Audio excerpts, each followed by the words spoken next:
J'aimerais qu'on revienne, si vous le voulez bien, sur la grande information du jour. C'est cette rupture du contrat par l'Australie, de ce contrat avec les sous-marins français. C'est un contrat de 56 milliards d'euros. Donc il va y avoir un impact économique, mais il y a un impact stratégique aussi.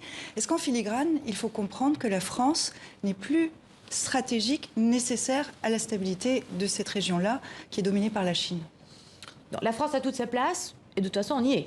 En Polynésie, en Calédonie, la France est dans l'océan Indien et dans le Pacifique. Le président a la volonté, il l'a redit, de faire vivre cet axe Indo-Pacifique avec l'ensemble de nos partenaires.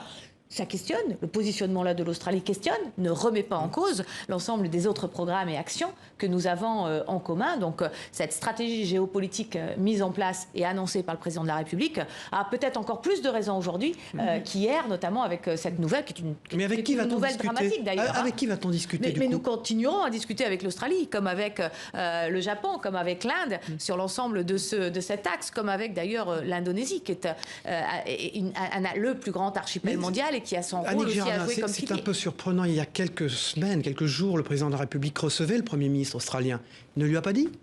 Mais c'est pour ça que, quelque part, on a dit que c'était un coup de poignard dans le dos. Enfin, certains se sont exprimés comme ça. C'est qu'il y a cette surprise et il faut qu'on puisse effectivement dialoguer et comprendre le pourquoi, comment et qu'est-ce que ça veut dire sur la suite.